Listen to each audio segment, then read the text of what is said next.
नमस्कार, मैं हूं नीलू। तो अमेरिका लगातार ईरान पर परमाणु समझौता करने के लिए दबाव बना रहा है, लेकिन इस दबाव के बाद भी ईरान है कि झुकने का नाम नहीं ले रहा, किसी समझौते के लिए तैयार नहीं हो रहा है। अब ट्रंप ने एक बड़ी धमकी दे दी है। ऐसे में ईरान ने भी इस चुनौती को स्वीकार किया है और उसने कहा है कि धमकी का बहुत असर हम पर नहीं होने वाला है। आखिर ईरान ने क्या कहा है अमेरिका के इस बात पर, ट्रंप के इस बात पर बातचीत करने के लिए मयंक मेरे साथ जुड़ गए हैं।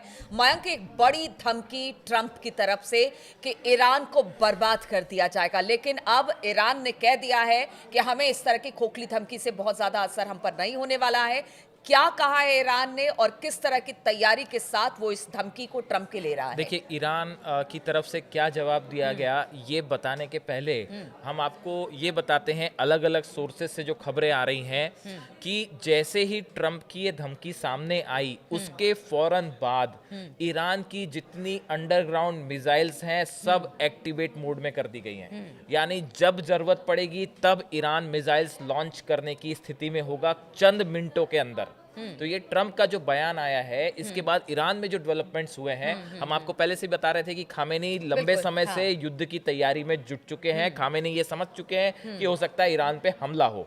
तो पहली बात तो ये है कि ईरान ने अपनी जितनी अंडरग्राउंड मिसाइल्स हैं वो सब एक्टिवेट मोड पे लगा दी हैं। हम आपको पहले ही बता चुके हैं कि अमेरिका के आसपास के जो बेसेस हैं वो निशाने पे हैं। पहली चीज तो ये। दूसरी चीज, ईरान के जितने शिप्स हैं, वॉर शिप्स हैं, जो कि अलग अलग समुद्र में आसपास के इलाकों में हैं, चाहे वो ओमान की खाड़ी हो, चाहे रेड सी हो, यहाँ सब जगह पे ईरान के वॉरशिप्स को वॉर पोजीशन में अलर्ट कर दिया गया है। इन पे मिसाइल्स लोड कर दी गई हैं। ईरान एक बड़े नेवल युद्ध के लिए भी तैयार है। तीसरी चीज, ईरान की एयरफोर्स को 24 घंटे अलर्ट मोड पे रखा गया है कि जैसे ही जरूरत पड़ती है, अगर कोई भी हमला होता है उसको तुरंत रिस्पॉन्ड करना है। तो ईरान ने पिछले 24 घंटे के अंदर अपने जितने तीनों विंग्स हैं इसको एक्टिवेट कर दिया है। ये खबरें अलग अलग मीडिया के सोर्सेस से आ रही हैं। दूसरी बात, जो आपने कहा कि ईरान ने कैसे जवाब दिया, हम आपको दो बयान बताते हैं। पहली बात तो पहला रिस्पॉन्ड ट्रंप की बात का कि हम ईरान पर हमला कर देंगे या बम बरसाएंगे। उसके बाद ईरान के संसद के स्पीकर जो हैं मोहम्मद बाकर गलीबाफ, इन्होंने संसद में कहा है कि तेहरान को धमकाना बंद कीजिए। ईरान पर हमला हुआ तो अमेरिका उसके सहयोगियों के ठिकाने सुरक्षित नहीं बचेंगे। देखिए, ये वही बात है नीलू, जो हमने आज से 4 दिन पहले अपने वीडियो में बताई थी कि अगर ईरान पे हमला होता है तो स्ट्रेटेजी यही होगी कि जो अमेरिका के बेसिस है उस पे हमला होगा। अब देखिए, ईरान के संसद के जो स्पीकर हैं मोहम्मद बाकर, इन्होंने संसद में ये बयान दिया कि आप धमकाना बंद कीजिए और अगर आप वॉर करते हैं तो आपके ठिकाने और आपके सहयोगी, जहां सहयोगी की बात हो रही है वो इजराइल की बात हो रही है, कि वो सुरक्षित नहीं है। अब देखिए, ईरान के जो राष्ट्रपति हैं मसूद पेजिशकियान, इन्होंने जो है कल जो है रविवार को इनकी तरफ से एक बयान आया। उन्होंने ये कहा कि भाई हम अमेरिका के साथ सीधी बातचीत को तैयार नहीं है, चाहे हम पे कितना दबाव पड़ जाए। वो पहले से ये एक बार फिर इन्होंने दोहरा दिया। इनका कहना ऐसा है कि जो पिछला समझौता हुआ था ईरान और अमेरिका के बीच में न्यूक्लियर डील को लेके कि भाई न्यूक्लियर प्रोग्राम इनका आगे ना बढ़े, उसको लेके, उसमें अमेरिका ने जब ट्रंप सत्ता में आए तो वो उस न्यूक्लियर डील से वापस हट गए। तो ये पेजिशकियान का कहना ऐसा है कि किसी भी तरह का समझौता तब किया जा सकता है जब हम आप पे विश्वास कर पाए, आप विश्वसनीय हो। लेकिन हम जब आप पे विश्वास ही नहीं कर पा रहे तो फिर हम आपके साथ समझौता क्यों करें। ये सवाल ईरान के जो राष्ट्रपति हैं पेजिशकियान, इनकी तरफ से बार बार उठाए जा रहे हैं कि आप एक बार हम आपके साथ समझौता करें। विश्वास की बात चाहे वो हमास के साथ हो या हिजबुल्लाह के साथ हो, अब ईरान भी यही बात कह रहा है। यानी ये समझ चुके हैं कि विश्वास के पात्र तो नहीं है। देखिए, ये एग्जैक्टली यही बात, देखिए राष्ट्रपति जो मसूद पेजिशकियान है, मैं उनके शब्दों में बताता हूं उन्होंने क्या कहा। हम बातचीत से नहीं बचते, यह वादा खिलाफी है जिसकी वजह से अब तक हमारे लिए समस्याएं पैदा हुई हैं। अमेरिका को यह साबित करना होगा कि वो भरोसे के लायक है, भरोसे पर कायम है, तभी हम समझौता करेंगे। तो देखिए, ईरान ने अपनी तरफ से बिल्कुल साफ कर दिया है कि भाई हम किसी भी दबाव में आके आपके साथ हम लगातार बार बार कह रहे हैं। और ट्रंप की इस चेतावनी के बाद कि अगर समझौता नहीं करते हैं आप, देखिए इसकी भूमिका पहले से बनने लग गई थी।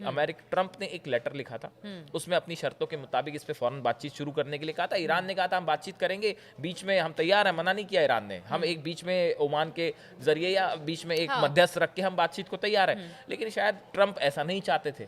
तो ये एक स्थिति ये आज नहीं तो कल होना था। हम पहले ही कह रहे थे आपको कि ये वॉर पोजीशन आके खड़ी हो जाएगी। क्योंकि देखिए गजा पर भी जो इस वक्त के हालात हैं, और एक प्रोग्राम वहां के लिए दिया गया तुर्की की तरफ से कि देखिए भाई गजा में ऐसा होना चाहिए, वहां के लोगों को विस्थापित नहीं किया जाना चाहिए।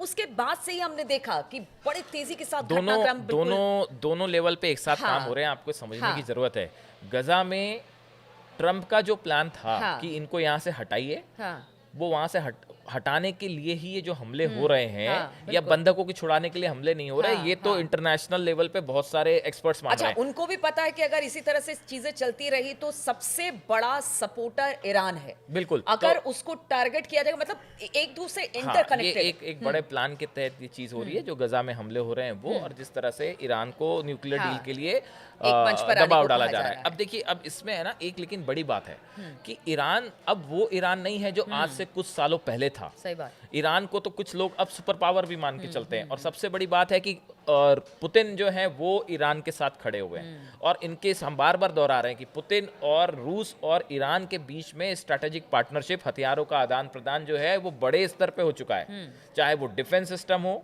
चाहे वो मिसाइल्स हो, चाहे वो ड्रोन्स हो। और अब एक तो बात और निकल के सामने आ गई है कि जो किम जोंग है, नॉर्थ कोरिया के शासक जो हैं, उन्होंने अपने कई सारे ड्रोन्स जो हैं बेहद आधुनिक, ये हम अगले वीडियो में अपने दर्शकों को इस पे अलग से चर्चा करना चाहेंगे, बहुत सारे ड्रोन्स जो हैं वो ईरान को प्रोवाइड कर दिए।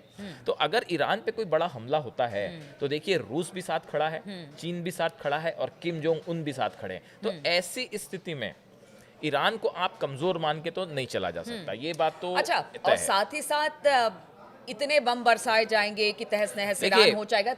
प्लस इसके साथ सैंक्शंस की बात की है टैरिफ, ने। बिल्कुल, ठीक है, टैरिफ और ऑयल लेकिन वो सैंक्शंस तो पहले भी हमने देखा है कि इसका बहुत ज्यादा फर्क नहीं पड़ा है। देखिए, हाँ बिल्कुल, आपने बहुत ही वाजिब सवाल पूछा कि ट्रंप की तरफ से क्या एक्शन हो सकता है अमेरिका की तरफ से। एक तो इन पे टैरिफ्स लगाए जा सकते हैं, दूसरा इनके जो ऑयल एक्सपोर्ट, जो इनके ऑयल बायर्स हैं ईरान के, इन पे रोक लग सकती है। लेकिन उसके बावजूद ईरान से तो रूस तेल खरीद रहा है भाई। चाइना की कुछ कंपनियों पे आपने प्रतिबंध लगाया, कई बड़े देश हैं, भारत, चीन। तो अब देखिए, इससे बहुत ज्यादा जो है ईरान की अर्थव्यवस्था को असर पड़ेगा। लेकिन ऐसा भी असर नहीं पड़ेगा कि उससे ईरान जो है वो एकदम आपके शरणागत हो जाए, ऐसा नहीं होगा। तो देखिए, इकोनॉमिक सैंक्शंस अपनी जगह है, ऑयल को लेके सैंक्शंस अपनी जगह है, लेकिन कुल मिला के ईरान की तरफ से, खामेनी की तरफ से संदेश साफ है कि भाई ईरान अब सुपर पावर है और हम आपके दबाव में नहीं आएंगे, और कोई भी हमला हुआ तो हमारे तीनों विंग्स तैयार हैं, हम करारा जवाब देंगे, चाहे इजराइल हो चाहे आपके बेसिस। बिल्कुल। तो खामने ने ये कह दिया है कि ट्रंप की धमकियों का बहुत ज्यादा असर हम पर नहीं होने वाला है, और खामनेई और ईरान ने अपनी तैयारी कर ली है। जैसे ये बात सामने आई ट्रंप की तरफ से, अब देखना होगा कि किसकी तरफ से पहला वार होता है या फिर कोई बीच का रास्ता निकलता दिखाई देता है, क्योंकि मध्यस्थता की बात ईरान लगातार करता रहा है। बातचीत को हम तैयार हैं, बशर्ते बातचीत के लिए किसी एक और देश को मध्यस्थता के लिए आना पड़ेगा। अब स्थिति क्या बनती है, मैं और मयंक इस पर लगातार नजर बनाए हुए हैं। चर्चा हमारी लगातार जारी रहेगी, आप बने रहिए हमारे साथ।